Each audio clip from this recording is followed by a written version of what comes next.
అందరికీ నమస్కారం. శ్రీకృష్ణుడు మధురను వదిలి యాదవులందరికీ ఒక సురక్షితమైన ఆశ్రయం కలిగించాలనే ఒక కొత్త నగరాన్ని నిర్మించాలనే సంకల్పంలో ఉన్నాడు. ఈ క్రమంలో దేవతల శిల్పి అయిన విశ్వకర్మను సంప్రదించి ద్వారకా నగర నిర్మాణాన్ని చేపట్టాడు.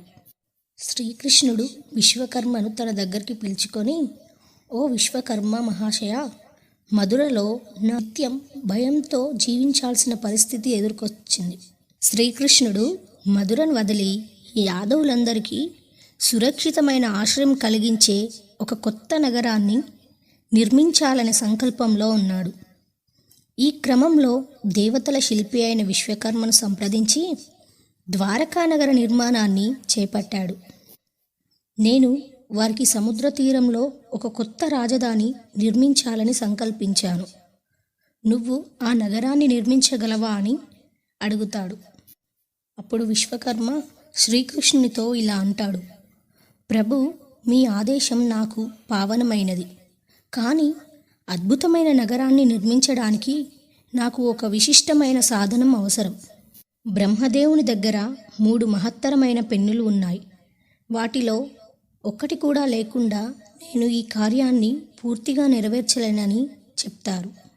అప్పుడు శ్రీకృష్ణుడు విశ్వకర్మతో ఆ 3 పెన్నుల కథ ఏమిటి, అవి ఎలా పనిచేస్తాయి అని అడుగుతాడు.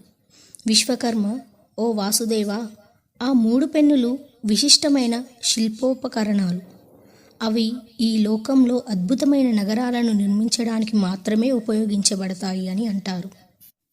మొదటి పెన్నుతో ఇంద్రుడి అమరావతిని, రెండో పెన్నుతో రావణుడి లంకను నిర్మించారు.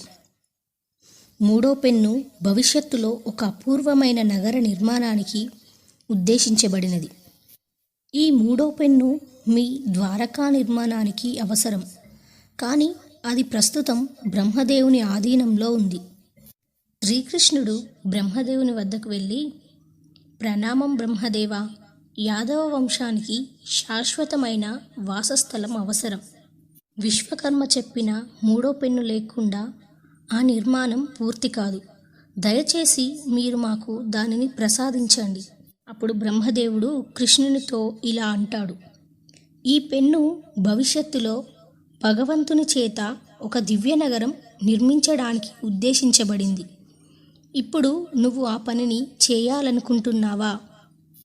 అవును బ్రహ్మదేవ, నా యాదవ వంశానికి రక్షణ కలిగించేందుకు ఈ పెన్ను తప్పనిసరి. దయచేసి దీనిని ప్రసాదించండి. బ్రహ్మదేవుడు ఆలోచించి